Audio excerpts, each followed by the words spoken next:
Baik Ibu, bismillahirrahmanirrahim. Assalamualaikum warahmatullahi wabarakatuh. Bu, sebelumnya perkenalkan nama saya Dr. Dian yang berjaga pada hari ini. Baik Ibu, selanjutnya saya ingin menanyakan identitas anak Ibu terlebih dahulu ya Bu. Namanya siapa Ibu? Ayu. Ibu Ayu. Untuk usianya berapa tahun Ibu? 6 bulan dok. Baru 6 bulan. Jenis kelaminnya Ibu? Perempuan. Baik Ibu, selanjutnya di sini saya akan melakukan pemeriksaan pada anak Ibu, di mana nanti saya akan mencoba untuk melakukan dan untuk melihat pemeriksaan fisik pada anak Ibu, karena apakah ada penyakit jantung bawaan atau tidak Bu? Enggak ada dok. Belum tahu dok. Baik Ibu, selanjutnya di sini saya akan melakukan pemeriksaan pada anak Ibu ya Bu. Pemeriksaan fisik, yang pertama kita siapkan alat dan bahannya. Yang pertama ada oximeter neonatus, ada stetoskop neonatus, dan ada formulir pencatatan. Selanjutnya kita akan melakukan pertama kita pastikan terlebih dahulu pasien dengan tenang dan tidak rewel. Selanjutnya kita akan melakukan pemeriksaan fisik PJB, yaitu kita periksa apakah terdapat sianosis atau tidak di bagian bibir pasien, di bagian jari-jari pasien, di bagian lidah pasien. Setelah itu kita lihat laju pernapasan pasien. Kita lihat laju pernapasan pasien, normalnya itu sekitar 40-60 kali per menit. Apakah terdapat takipne, bradikne, dan selanjutnya kita akan melakukan pemeriksaan nadi. Kita cek nadi. Kita cek nadi pada arteri.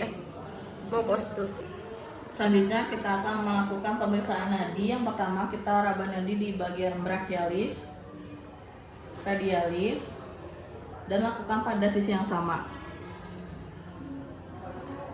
Setelah itu kita raba di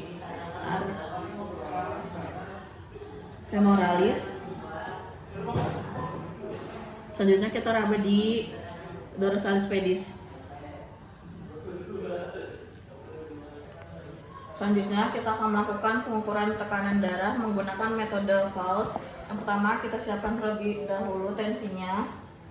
Kita pasangkan pada pasien di bagian tangan kanan pasien. Setelah itu kita angkat tangan pasien, lalu kita tensi.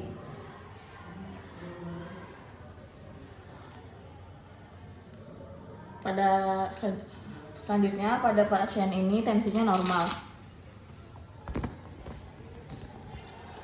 Selanjutnya kita lakukan inspeksi dada, asimetris atau tidak, apakah terdapat bulging, lalu apakah ada ictus cordis, lalu apakah bentuk dadanya berbentuk atau rata atau cekung. Setelah itu kita palpasi apakah terdapat trill atau tidak. Selanjutnya kita lakukan auskultasi menggunakan stetoskop bayi.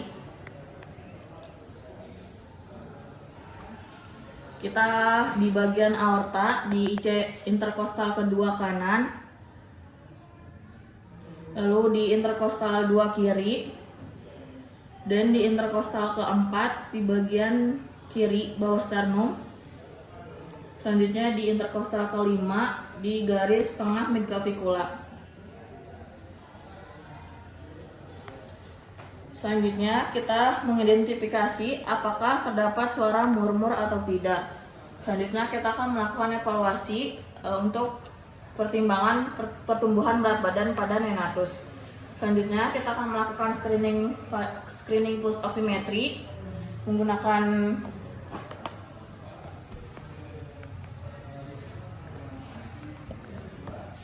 kita letakkan oximeter di bagian tangan pasien.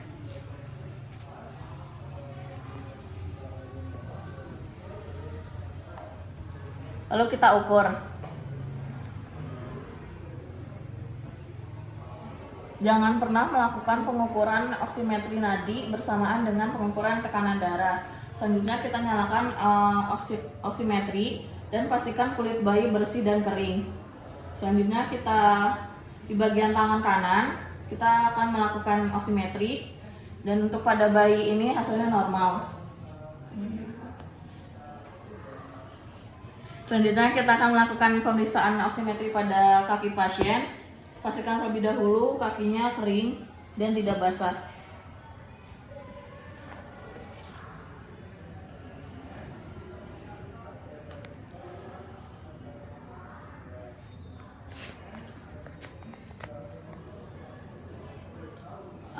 Kita amati. Selanjutnya kita baca dan catat hasilnya. Selanjutnya kita akan mengikuti algoritma screening PJB kritis. Selanjutnya kita jelaskan kepada pasien dan kepada orang tua. Baik Ibu, selanjutnya untuk hasilnya ya Bu, dari hasil screening awal itu dilakukan pada bayi berusia 24 jam. Setelah itu nanti jika gagal 1 jam dan 1 jam lagi nanti jika gagal maka akan dilakukan memerlukan evaluasi lebih lanjut untuk memastikan penyakit jantung bawaan kritis. Mungkin segitu dulu Bu hasilnya. Ada ditanyakan Bu? Selanjutnya kita akan melakukan pengukuran tekanan darah pada anak. Yang pertama kita siapkan alat dan bahan terlebih dahulu.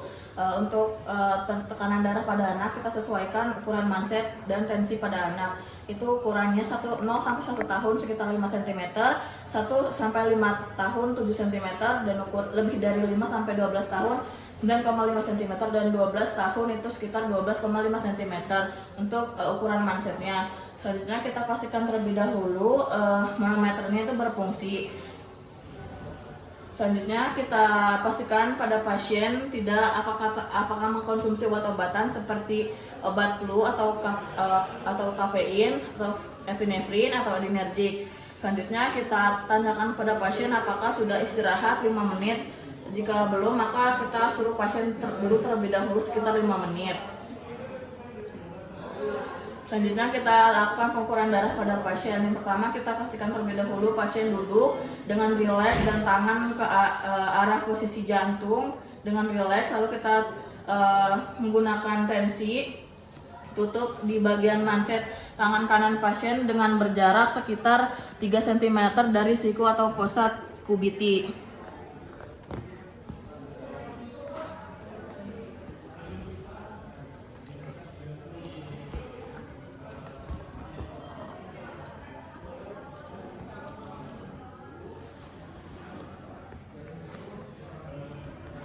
Selanjutnya kita pompa manset sekitar 20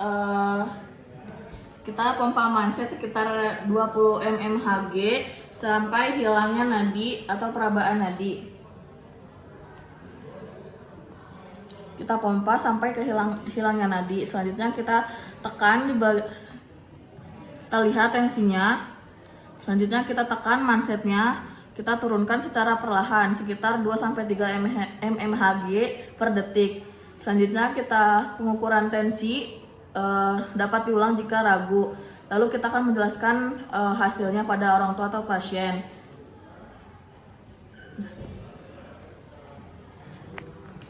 Baik Ibu, alhamdulillah sudah dilakukan pemeriksaan untuk hasilnya karena anak Ibu usia 4 tahun di sini masih dalam batas normal, yaitu sekitar 80/50 mmHg. Jadi alhamdulillah Ibu hasilnya masih normal. Terima kasih telah datang kembali.